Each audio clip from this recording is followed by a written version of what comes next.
हाँ तो नमस्कार मेरे प्यारे साथियों, कैसे हो आप लोग। उम्मीद करता हूँ कि बहुत ही अच्छे होंगे, खुश होंगे।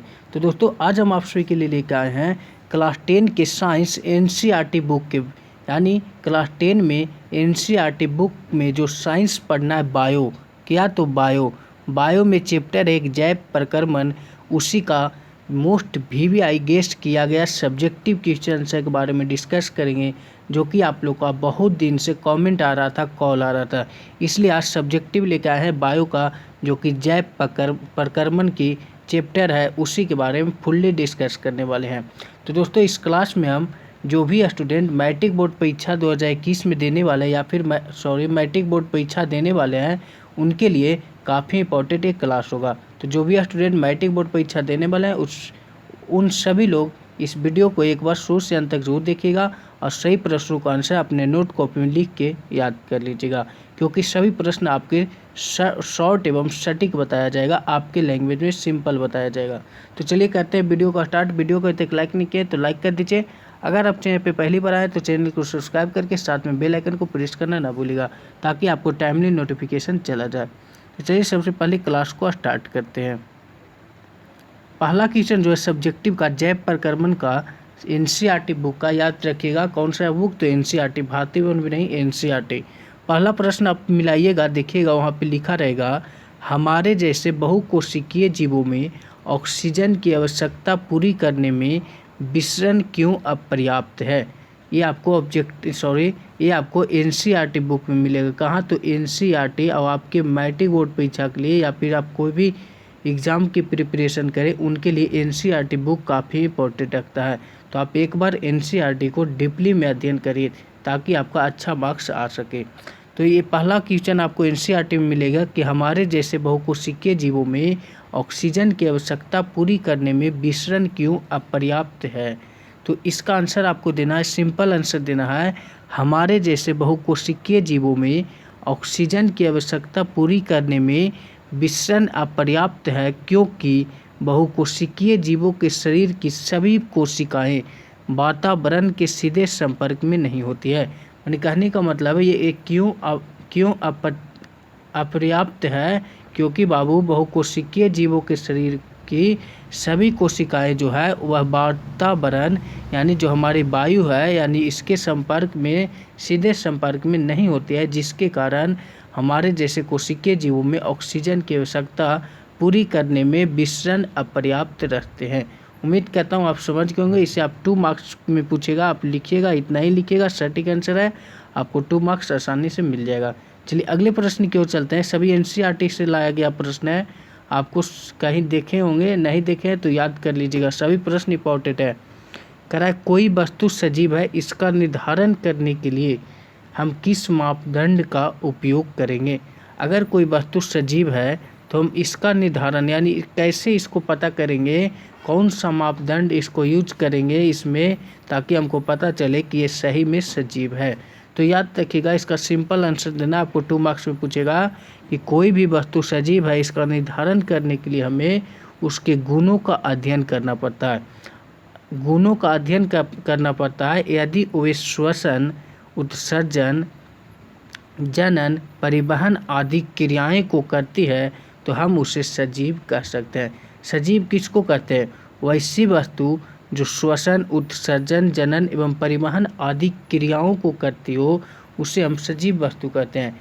तो वही यहाँ पे आपसे सिंपल घुमा के थोड़ा सा पूछा है कि सजीव को निर्धारण करने के लिए, यानी कैसे पहचानेंगे कि ये सजीव वस्तु है। तो बाबू सजीव वस्तु को पहचानने के लिए, कोई भी चीज़ को पहचानने के लिए उसके बारे में जानेंगे, उसके गुण के अध्ययन करेंगे। आपके बारे में जानना है तो आपके बारे में कुछ आपके गुण के अध्ययन करेंगे, तभी ना आपके बारे में जान सकते हैं। तो वही बात है कि सजीव के बारे में जानने के लिए उनके गुणों को अध्ययन करना पड़ता है।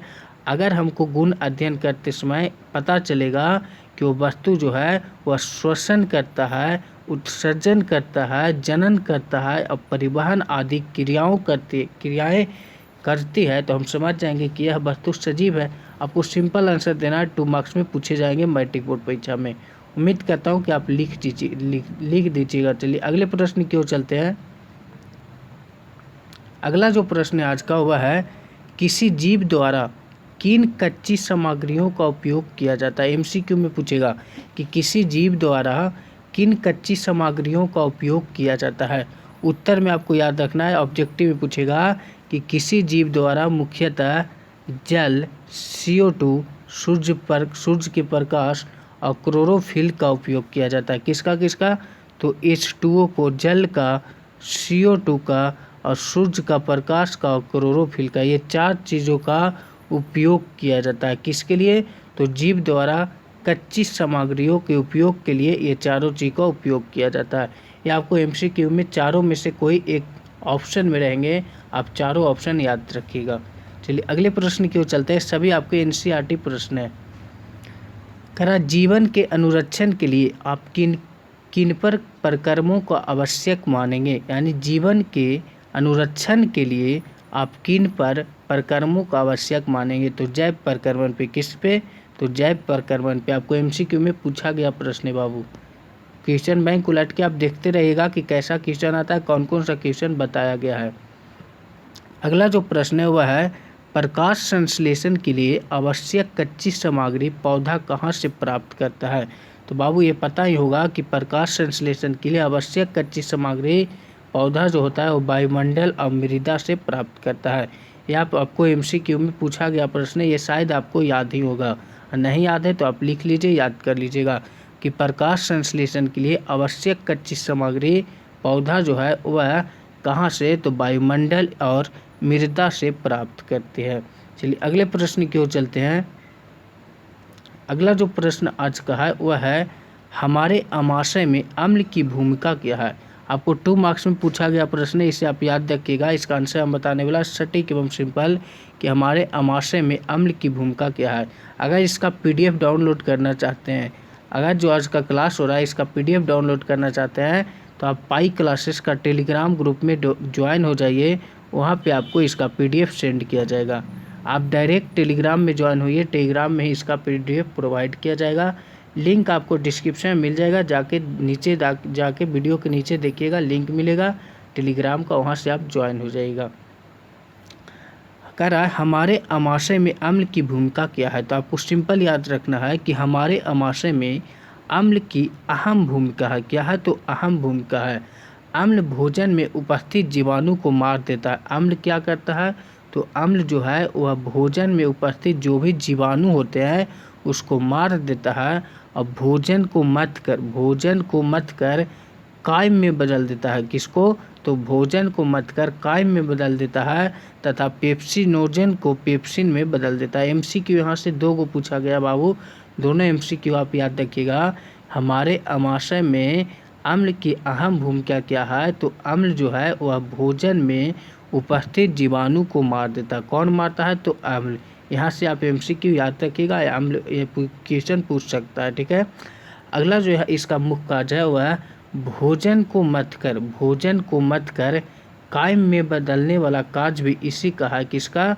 तो अम्ल का। भोजन को मत कर कायम में बदलना इसका ही काम है, अम्ल का। इसका तीसरा काम जो है वह है पेप्सिनोजन को पेप्सिन में बदल देता है, यानी पेप्सिनोजन को पेप्सिन में भी बदलना इसी का कार्य है। ये सभी प्रश्न आपके पूछे गए एमसीक्यू में हैं। तीनों प्रश्न आप एमसीक्यू याद कर लीजिएगा, लिख लीजिएगा अलग अलग करके, ताकि आपको याद हो जाए। चलिए अगले प्रश्न की ओर चलते हैं। अगला जो प्रश्न आज का आता है वह है पाचन एंजाइमों का क्या कार्य है। काफ़ी इंपॉर्टेंट क्वेश्चन है, एमसीक्यू में पूछा गया प्रश्न है मैट्रिक बोर्ड परीक्षा द्वारा कि पाचन एंजाइमों का क्या कार्य। देखिए यहाँ पे आपको एनसीईआरटी से लिया जा रहा है, जो भी प्रश्न आ रहा है वो सभी एनसीईआरटी से लिया गया, बुक से लिया गया प्रश्न है। क्योंकि बाबू आपको कोई भी एग्ज़ाम का प्रिपरेशन करेगा तो एनसीईआरटी आपको मायने रखता है। एनसीईआरटी से अगर आप तैयारी कर लेते हैं तो आपका कोई भी एग्ज़ाम क्रैक हो सकता है। इसलिए आपका जो भी होगा वो एनसीईआरटी से हम करवाएंगे। और साथ में भारतीय भवन बुक रहेगा। कौन रहेगा? तो भारतीय भवन बुक रहेगा, एमबीडी बुक रहेगा, एमबीडी बुक का गेस पे मॉडल पेपर रहेगा। ये सब माने बहुत तरह का बुक रहता है, उसमें से जो VVI रहता है उसको लेके आएंगे। एमबीडी हो गया, बीबीडी हो गया, भारतीय भवन, ये सब का जो मेन कॉम्बिनेशन होता है वो गेस करके लाते हैं क्वेश्चन। और एनसीईआरटी का एक का क्वेश्चन हम सॉल्यूशन कराएंगे, यानी एक एनसीईआरटी का एक का क्वेश्चन आपको डिस्कस कराएंगे क्लास में। तो एनसीईआरटी आपको मायने रखता है, ये आप डीपली में एक बार पढ़ लीजिएगा। तो पाचन एंजाइमों का क्या कार्य है? तो पाचन एंजाइमों का मुख्य कार्य जो है भोजन के विभिन्न अवयवों को पचाना। समझिएगा, पाचन एंजाइमों का कार्य क्या है? तो पाचन एंजाइमों का जो मुख्य कार्य है वह भोजन के विभिन्न अवयवों को पचाना। अब इसका जो पाचन एंजाइम है ये तो उसका कार्य कुछ ही रहेगा, पचाना रहेगा। ये वही आपको याद रखना है कि पाचन एंजाइमों का कार्य जो होता है वह भोजन के विभिन्न अवयवों को पचाना। आपको एमसीक्यू में यहाँ से पूछेंगे। अगले प्रश्न की ओर चलते हैं, काफ़ी इंपॉर्टेंट प्रश्न है 8वां। करा पचे हुए भोजन, समझिएगा क्वेश्चन को, थोड़ा लंबा है। पचे हुए भोजन को अवशोषित करने के लिए क्षुद्रांत को कैसे अभिकल्पित किया जाता है? क्षुद्रांत बाबू कह रहा है कि पचे हुए भोजन को अवशोषित अगर करना हो तो क्षुद्रांत को कैसे हम अभिकल्पित किया जाता है? तो इसका उत्तर आप लिखिएगा कि हम जानते हैं कि बिलाई जो है छोटे आंत के दीवार में पाई जाती है। आप बायोलॉजी पढ़ेंगे की होगी बुक, उसमें नाम आया होगा बिलाई।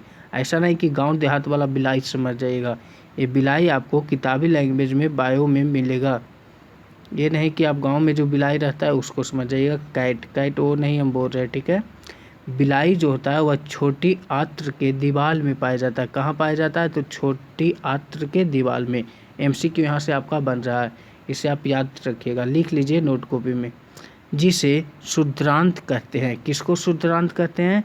तो बिलाई जो होता है छोटी आंत्र के दीवार में पाया जाता है और उसी को हम लोग क्षुद्रांत कहते हैं। यह रक्त के नलियां से जुड़ा होता है। किससे जुड़ा होता है? तो रक्त की नलियां से जुड़ा होता है। जब काइन छोटी आंत्र में आता है तो बिलाई पचे हुए भोजन को रक्त में भेज देता है। अब समझिए, काइन बाबू जब काइन छोटी आंत्र में आता है तो वह जो भी आता है वो सभी बिलाई पचे हुए भोजन को, यानी जो पच जाता है भोजन, उसको रक्त में भेज देता है। हाँ, इस प्रकार क्षुद्रांत पचे हुए भोजन को अवशोषित करने के लिए क्षुद्रांत को अभिकल्पित किया गया है, माने उसको वहाँ पे रखा गया है। क्षुद्रांत को अभिकल्पित क्यों किया गया है? क्योंकि जब काइन जो है वह छोटी आंत्र में आता है तो बिलाई पचे हुए भोजन को रक्त में भेज देता है, जो पच जाता है भोजन उसको। बाकी इसलिए ये जो क्षुद्रांत जो है, इसलिए उसको अवशोषित करने के लिए क्षुद्रांत को अभिकल्पित किया गया है। उम्मीद करता हूँ आप इसे समझ गए होंगे। आप अपना लैंग्वेज में लिखिएगा, 2 मार्क्स कोई नहीं रोकेगा, ठीक है। जितना हो सके सब्जेक्टिव क्वेश्चन जो भी बताते हैं आप अपना लैंग्वेज में लिखने का प्रयास करिएगा।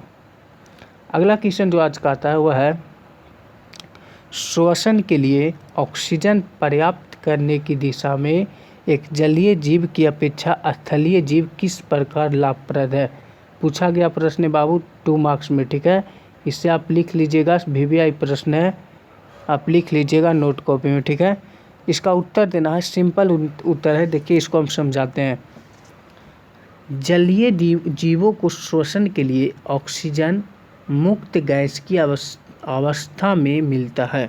जलीय जीवों को बाबू श्वसन के लिए ऑक्सीजन जो है वह मुक्त गैस की अवस्था में मिलती है। ऑक्सीजन जो मिलती है वह मुक्त गैस की अवस्था में मिलती है, जबकि स्थलीय जीवों को श्वसन के लिए ऑक्सीजन जो होता है वो मुक्त गैस की अवस्था में नहीं मिलती है, अतः द्रव के रूप में मिलता है। यानी कहने का मतलब है कि जो जलीय जीव होता है उसको श्वसन के लिए ऑक्सीजन मुक्त गैस की अवस्था में मिलती है, लेकिन स्थलीय जीवों को श्वसन के लिए ऑक्सीजन जो है वह मुक्त गैस की अवस्था में नहीं मिलती है।